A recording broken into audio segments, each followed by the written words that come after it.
his love is everlasting,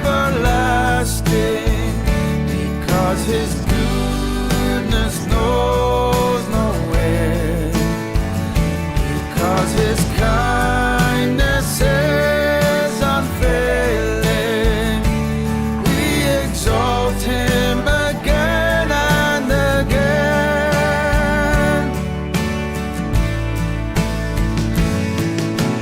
God most worthy, glorious and holy, robed in splendor, he alone is crowned.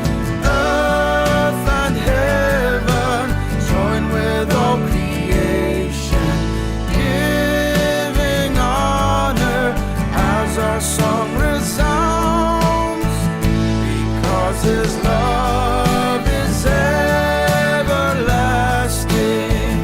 because his goodness knows no end, because his kindness is unfailing. We exalt him again and again. In the chaos of the darkest night, let his praise be on our lips. Let his praise be on our lips, to the promise of eternal light. Let his praise be on our lips. Let his praise be on our lips, because his love is everlasting, because his goodness knows no end, because his kindness is unfailing. We exalt him again and again.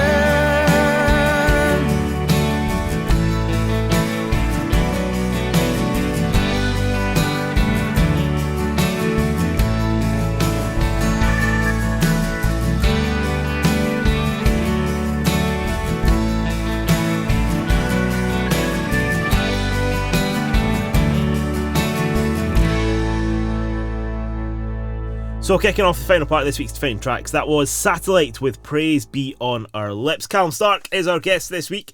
Calum, what's the significance of this song? So I've chosen a song by a Christian band called Satellite, and this really makes me think of my time at Bells Hill. I had 6 years in Bells Hill with some absolutely wonderful people in that church. I was told when I was moving from Macduff to Bells Hill, they did say, watch out, they're a wee bit different from us here. It was actually someone who'd lived in that part of the country. And I'm from the east, from Edinburgh, of course. So they said, listen, they're a wee bit different when you go to Bells Hill. And I said, all right, why is that? They said, well, they'll tell you like it is. They'll tell you straight, but I'll tell you this as well.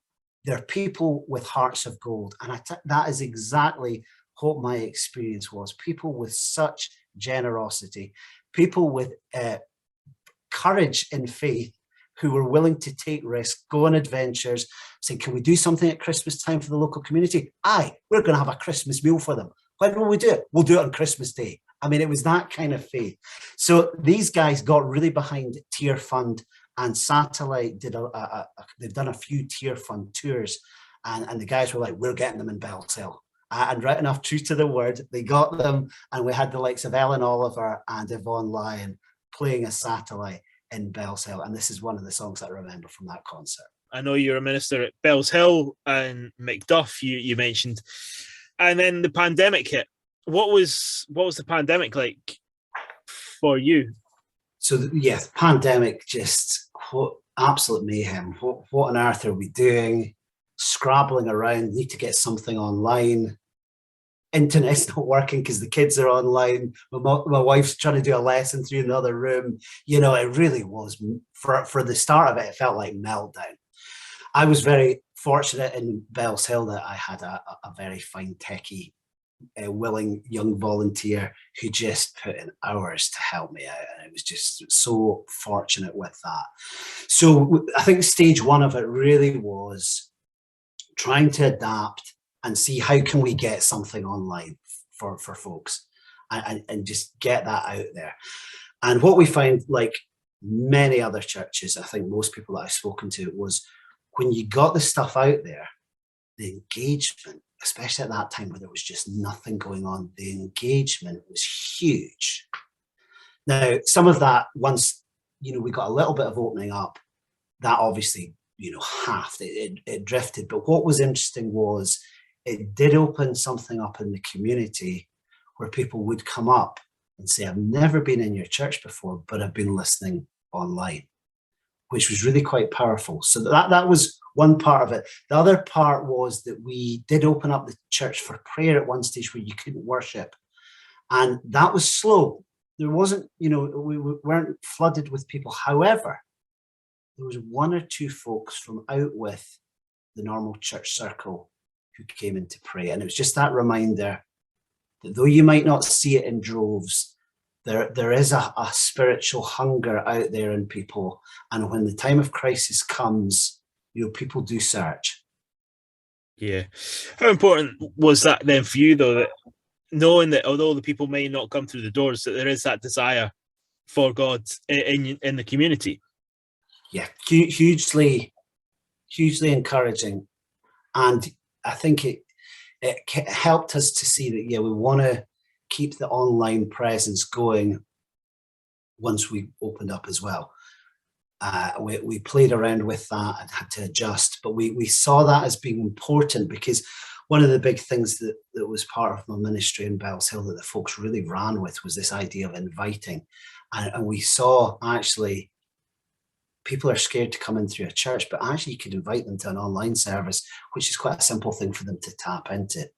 So yeah, the encouragement from within the community was something that was important to see that that's out there. And I think many churches have made that adjustment, recognizing that actually the online thing doesn't replace church, but it does have a role, something important in there.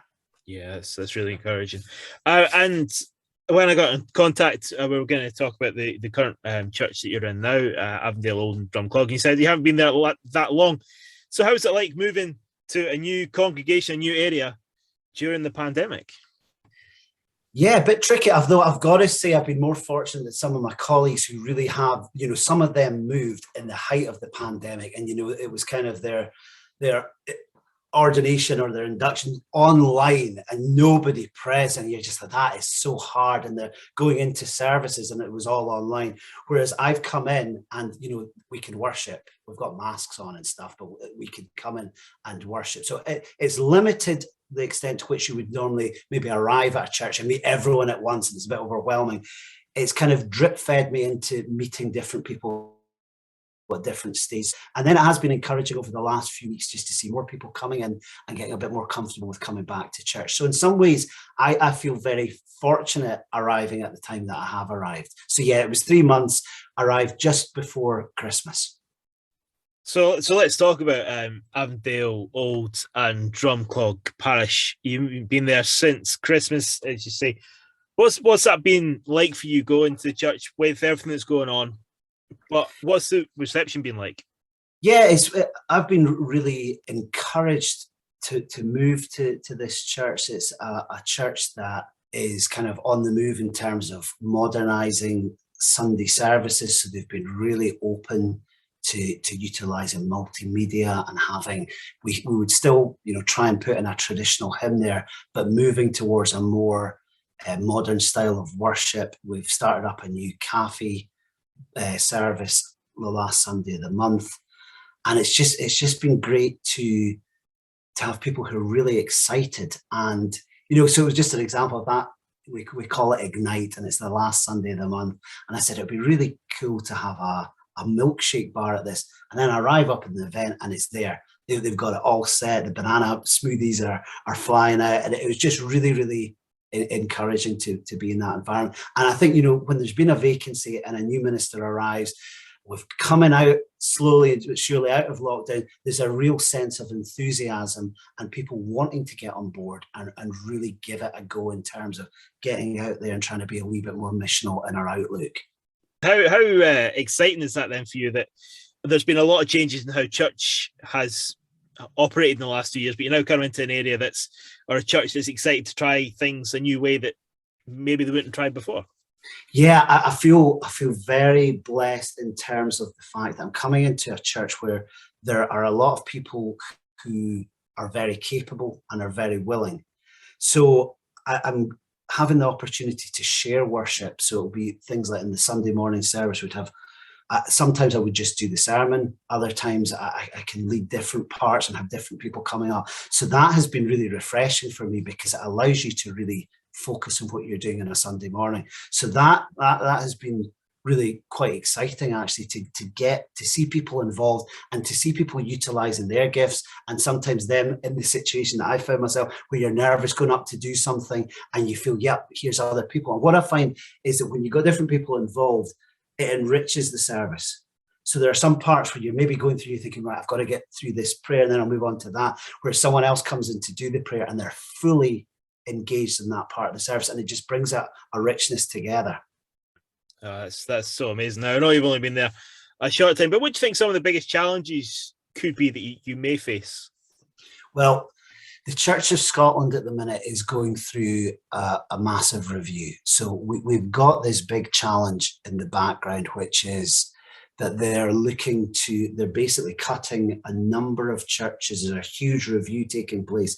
So the minute I've been working with a few guys in the church filling out this missional questionnaire, and we're being assessed as churches to work out the future going forwards, with a 5-year plan being put in place at the end of this year.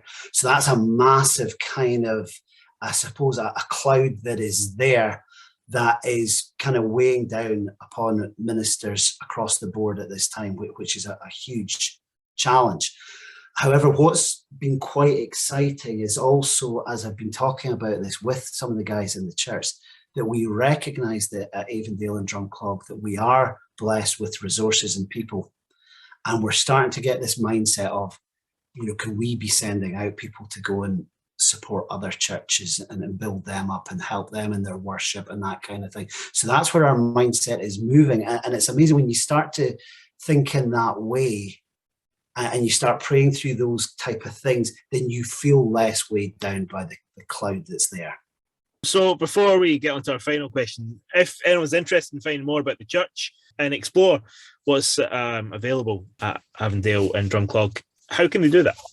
Yep, so we have our services are up on YouTube, so you just basically type in Avondale and Drumclog Parish Church and it will come up there. We've also got a website which has all our activities going on. So we've got Messy Church on the third Sunday of the month at 4:00, and we've got Ignite service on the last Sunday of the month at 5:00. And we have 2 services. We are one church in 2 locations. Mm-hmm. So we have Drumclog is out in the country, a lovely, beautiful church that many people want to get married in. So we have that service at 9:30, and then we come up for the service at 11:00 in Avondale, which is in the middle of Straven. Yeah, amazing. Just before we touch on how we can pray for you, what's that like then, having 2 different services in 2 different locations, but being one church?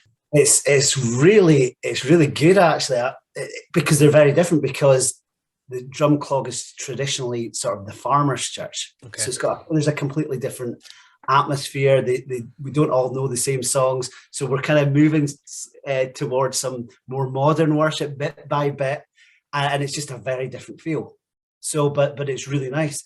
There's a sense of positivity and openness within what has been a traditional kind of setting, and then the Avondale Church, that has been more of the kind of openness to modern worship. But the openness is there across the church, and there are some people who go to both churches, and so it's a lovely kind of extension out of the church. Oh, that's amazing to hear. So finally, Calum, how can we pray for you, for both churches, but also your community that you minister as well? Yeah, so I mean, as a church, we're kind of doing this missional plan. We're looking at what we're calling regrowth. We've actually got a seminar coming up over this next week where we're meeting as a group of elders to go through that stuff. So we're just really wanting to look at the best ways that we can reach out into our community. So as a church, and as the leader of the church, I'm just really would appreciate prayers for vision, for energy, for people to be on board and to have that unity, to look at new ways of being church, of getting out and reaching out into the needs of the folks in the community. Now, the community is generally, I suppose, a fairly affluent place. There are areas of need. There are some problems with drug addictions, small scale compared to other places, but it is there. And I think within that, sometimes we know that money can paper over the cracks. And I suppose it's a sense of praying that God could open people's minds to the fact that actually maybe there's an emptiness within that money can't quite satisfy. And rounding off this week's Defining Tracks, Philippa Hannah is your 10th song choice. Callum, you've chosen You're Still God. Why have you chosen this song to round off this week's Defining Tracks? This is my Avondale and Drumclog song. It was actually sent to us by one of the folks from the church before we arrived, and we were going through just a few family difficulties, some emotional baggage of leaving the folks in Bells Hill and coming to Straven. Not the easiest of times, and this song, the message is just so clear. That you might not know what's before you. It might feel really difficult, whatever it is you're going through, but here's something you can take hold of. You're still God.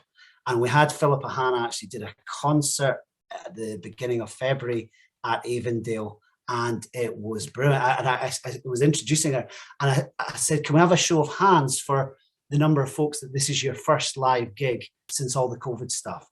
And I think nearly 3/4 of the hands all went up, and I was one of them. And I think with that first concert, first live music for a while, and it was a really powerful Christian message within it. And I thought, what better concert to have on the way out of lockdown than a night with Philippa Hannah.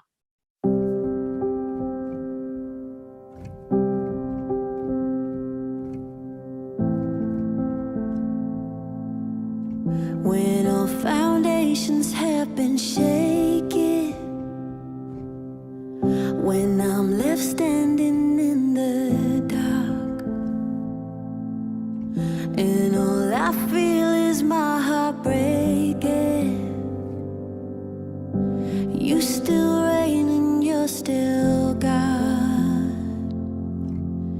And when it feels all hope is fading, the heavy questions hit so hard,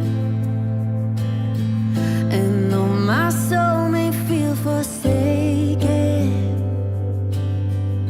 you still reign and you're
victory of your cross and fix my eyes upon you, Jesus.